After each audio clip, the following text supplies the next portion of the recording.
the last guest asked me to ask you, the next guest.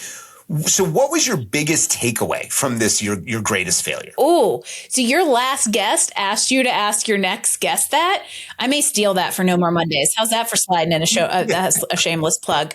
And also buying myself time to think about. My biggest takeaway is...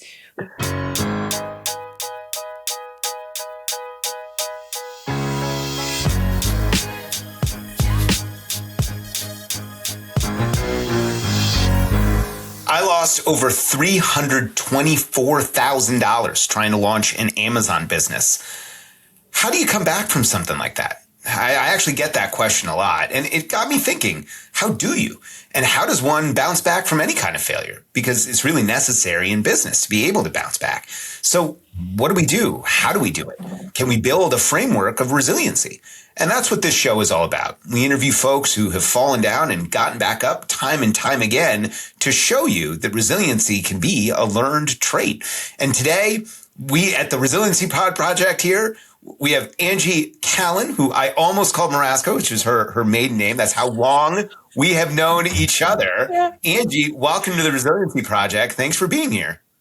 Thank you for having me. Congrats on the Resiliency Project. Thank you so much. We actually are doing our own podcast as well, dropping here hopefully in the next month or so. But Angie, theoretically, that's happening. Heck yeah. Theoretically, it's been happening here for like almost a year. There is one episode in a can somewhere, just so you all know.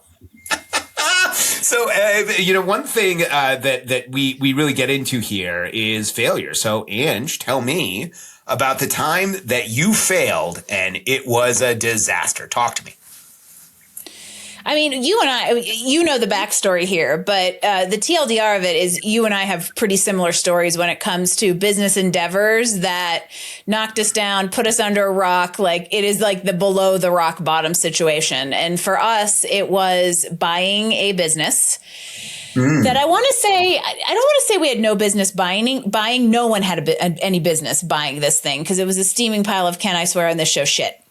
And it was also one of those situations where I believe we were shown what we wanted to see, but we also chose to see what we wanted to see because there was a little bit of a romantic aspect to it. My husband and I bought a business that sells the product and hosts an event where we met.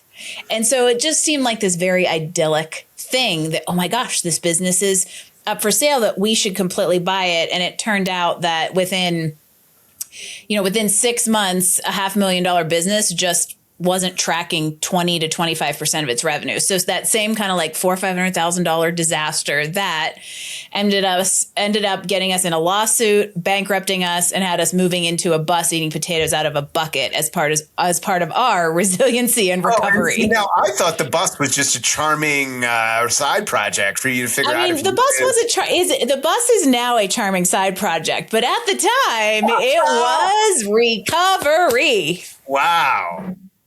Yeah. So tell me about what was that road to recovery like? How did you do it? It's interesting I believe resiliency is something that you can build. I also think that some of us are born with different levels of it. And I kind of was forced to be a resilient kid because I had some circumstances growing up. My mom was really sick and I had to kind of be more independent. And I learned resiliency by watching her go through this illness and, 5 years old, climbing up encounters, making my own PB&Js and things like that. So I kind of was conditioned to just figure it out at a really young age. And that came in handy when all of a sudden we've got $1,000 in the bank. We have no income coming in. My husband is a sommelier and a bartender. I have left my nonprofit executive job to try to salvage this business that was supposed to be our future. And now I'm standing in a bankruptcy trustee office in one of the most demoralizing acts that you can really go through. And as if that wasn't enough of a kick while we were down, the place that we had lived for 10 years decided that we needed to not live there anymore. And so now we're also homeless. With 28 days notice, 2 big dogs and a crazy rental market. And pretty much the only option was, thank God I had a Pinterest pipe dream called Bus Life. And I said to Jim, I was like, what if we did the bus? And he was so not into the bus idea. And he was like, well, what if we do? And it's funny that the universe will give you what you need. need. And at exactly the moment we needed it, it gave us a gutted yellow steel shell of a school bus for exactly the amount of money in our bank account. Wow. Wow. So what happened next? So basically, I sat in this little corner of the apartment that we had 28 days to move out of. We had 28 days to move out of an apartment and into a gutted steel shell of a school bus at 7,000 feet above sea level, where it is freezing half the year. And by the way, it was November. And basically, I would sit down and I would sell a coaching package to somebody who probably made six figures, not telling them what kind of hot mess we are behind the scenes. And I would yell out the door, Jim, I got $900. What are we buying next?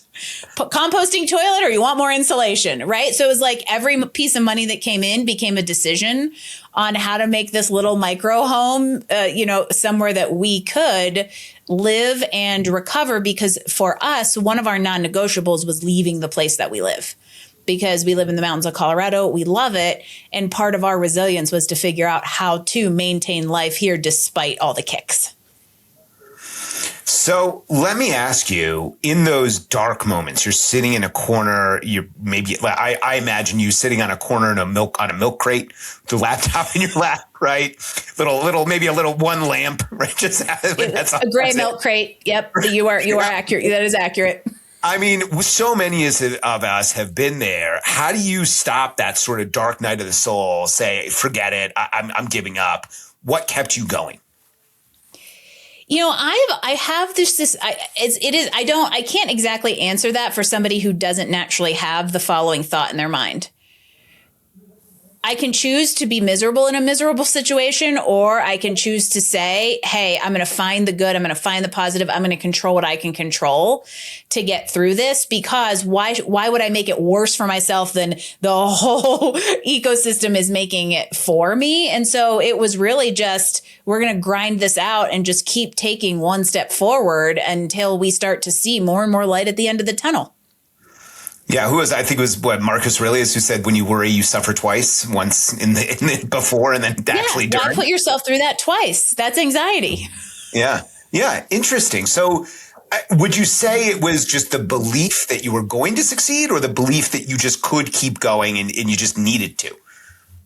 I think it was a lack of acceptance of failure. Interesting. So, where do you think that came from?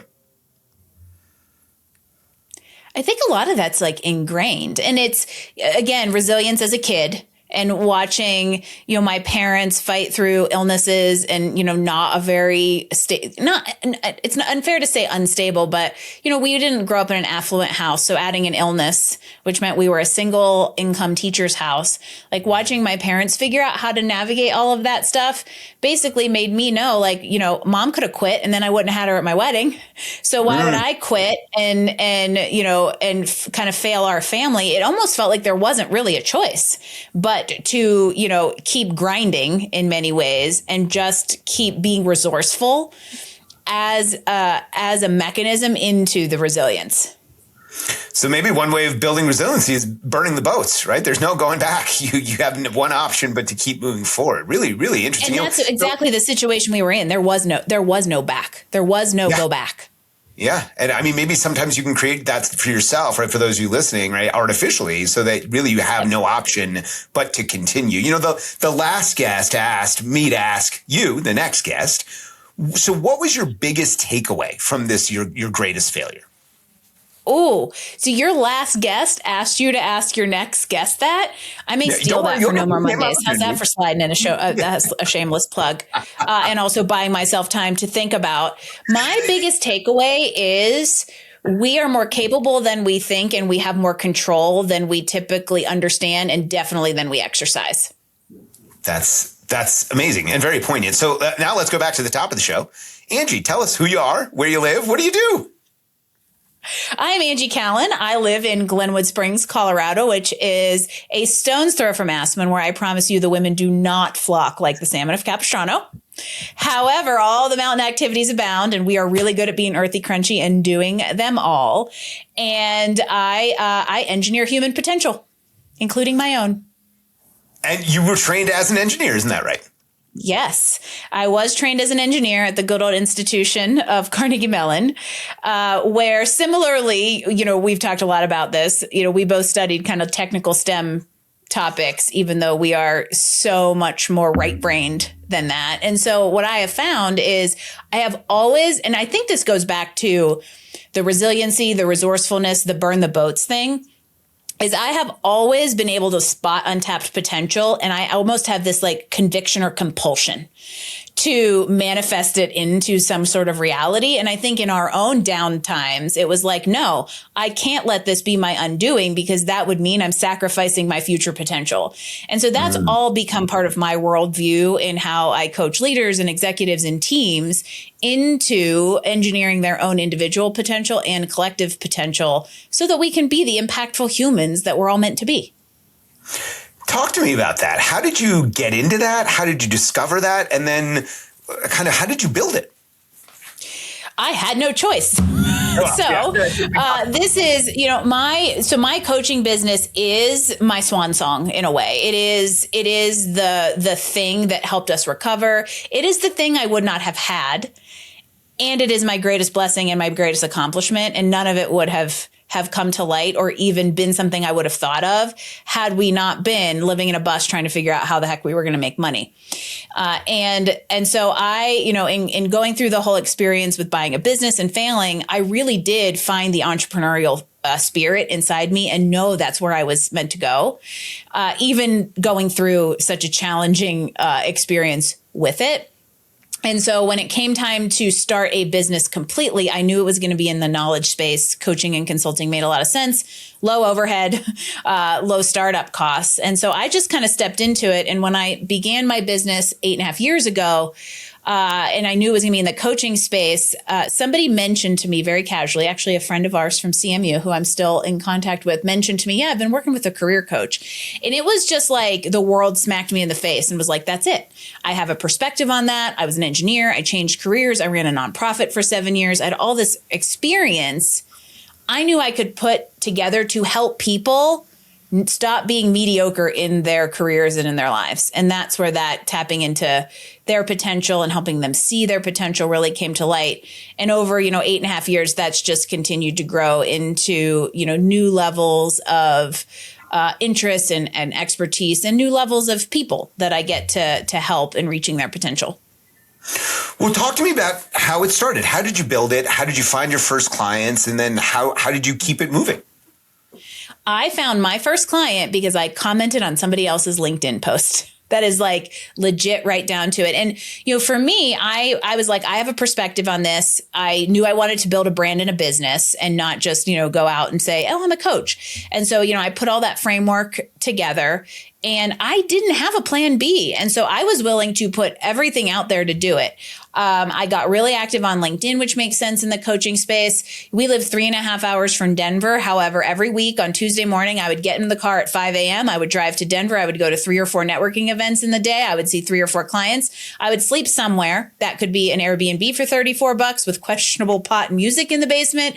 That could be the back of my Subaru, which oftentimes was the case in a hotel parking lot. I would get up the next morning and I would do the exact same thing again. And I would come home, 48 hours later, so friggin' exhausted. I couldn't function for a couple days, but I was willing to do whatever it took to get the exposure that helped me ramp this thing up, within just a couple of months, because I was out there, I was talking about myself, I was building a new community, and I just kind of stepped into and owned the thing that I had decided to become and the potential I knew I had. And talk me through those early days. How did you sort of, obviously it was a career change. So how did you get over sort of that imposter syndrome and really make it yours? There's a couple phases there because the imposter syndrome has come in multiple phases. The moving into entrepreneurship had a new flavor of imposter syndrome, more born from the business failure than the career change, because I had already been through career change once.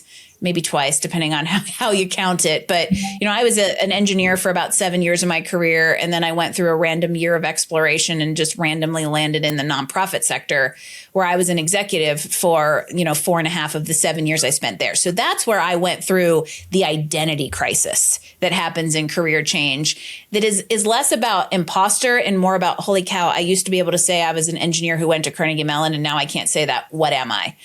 Right. So I had dealt with that like re-identification component already. And when starting this business, I really had to come to terms with the fact that, the business that had failed had a really tight-knit community associated with it, and they hated us. And so I had this little bit of a pariah feeling that by going to Denver and putting me in a completely new space helped me just be who I really am. And that was like almost the social proof to combat this feeling of like, I had a business that failed. Who the hell am I to like help people in their careers? I had a business that failed. Why the heck am I starting another one? This community hates me. What community is going to love me? So I kind of forced myself into places that would prove the imposter wrong. Awesome. And now you wrote a book, right? Scary Good. I did. And you know what's fun about this conversation? This is my book. That's and I'm awesome. realizing it as we're having this conversation that essentially I wrote a book about what it's like to be and act and lean into resilience, all of the ugly and everything that come with it. But it is over my shoulder if you're watching on video. It is called Scary Good, Discovering Life Beyond the Sunday Scaries. And it is for the burnout, the brave, and everyone in between, no matter where you are in your journey to a fulfilling life. Angie, amazing story. This has been awesome to talk to you. I love it so much after, Jesus, what is it, 26 years now? I can't even believe it's been that long. It's actually 27. No, don't even start. So the last question, it's not 27 until August, Angie. So last question. Actually, you realize our graduation was 23 years ago and 1 week today. Like in 1 week, it will be 23 years ago. Last question. Tell me, so what does the word resiliency mean to you? It means getting back up when you're knocked down and using the failure as a learning experience to inform your next move. And it's very helpful if you burn the boats and you have no options. Angie, thank you so much for being with us here on the Resiliency Project. I can't wait to talk to you some more. And until next time, everyone, have a wonderful week. Have a wonderful day. And remember, stay resilient.